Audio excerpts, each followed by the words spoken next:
but no bullets fired. This story is pretty amazing. Yeah. Montgomery County District Attorney Kevin Steele on Thursday charged 20-year-old Ronaldo Figueroa Arden with attempted murder of a law enforcement officer and related offenses. According to investigators, a White Marsh Township police officer was called to Mulberry Lane at 8 a.m. on Wednesday for reports of a person checking for unlocked car doors. The officer spotted Figueroa and attempted to stop him on foot, but he would not listen to verbal commands. Figueroa allegedly pulled out a handgun when the officer grabbed his arm and pulled the trigger at least 3 times, but no bullets were fired.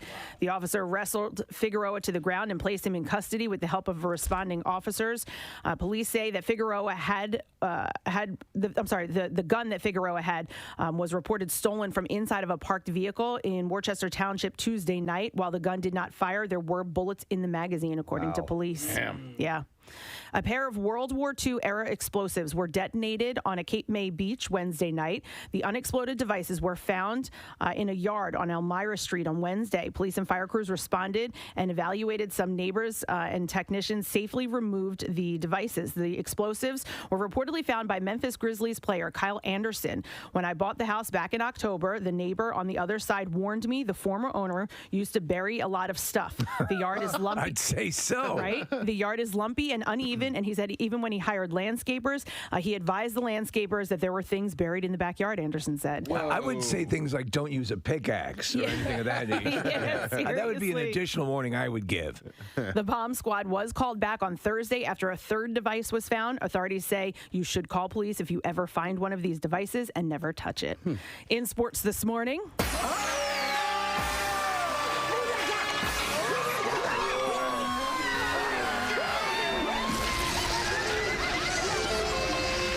Sacks are yummy. To me, those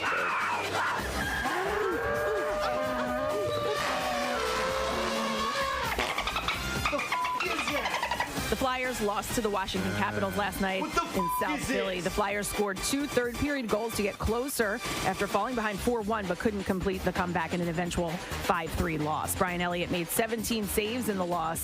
The Flyers and Caps play again tomorrow night, and the puck will drop at 7 o'clock. The Sixers return to the hard court for the first time in more than a week with a win against the Bulls last night in Chicago. Tobias Harris scored 24 points, and the Sixers beat the Bulls 127-105, even though they were missing stars Joel Embiid and Ben Simmons for contact tracing. Dwight Howard scored a season-high 18 and grabbed 12 rebounds, and Tony Bradley added a season-high 14 on 7-for-7 shooting. The Sixers are on the road again tonight with the game in Washington against the Wizards, and Embiid is expected to return to the lineup. Tip-off is at 8 o'clock. And in football news, the Kansas City Chiefs released franchise left tackle Eric Fisher and right tackle Mitchell Schwartz, the pair who started Super Bowl 54 with Patrick Mahomes that led the Chiefs to a title over the 49ers. Both moves are surprising, but particularly the release of Fisher, who was drafted #1 overall in 2013 and was a cornerstone of the organization for nearly a decade. And that's what I have for you this morning. All right. Thank you very much, Kathy. Welcome to Friday. And you'd mentioned the release of that football player. Well, Steve and I had our own version this morning. Oh, yeah? Yes, there was. We captured another one of our fuzzy little friends. Oh. One of the mice in our office and one of them. Had those out for like a week and a half or so, and then he decided to get these sonic repellent things. We didn't catch anything for the week and a half. The day after he put the sonic repellents in, ridiculous. We catch one. Wow. It actually draws them. I think it draws them in. So I had a mouse issue. I almost bought one of those, but I was like, this is probably crap, and I'm just going to buy mouse poison. If those things really worked, they'd be in most houses. Right? Probably. All the time, because they're nothing. You just plug them in, or you set them down, and they're good to go. But, I had the box in my hand. I was like, I just don't.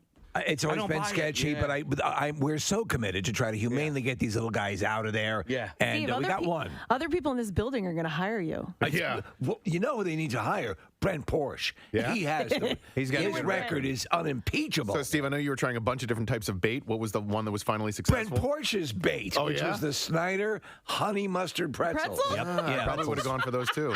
I mean, I had a guy who was an exterminator who used to do this for a living tell me what to use. Brent Porsche, who's our overnight DJ, got it right. He's the mouse whisperer, man. Yeah. He's got his buddies. Well, listen, he's in there all night long.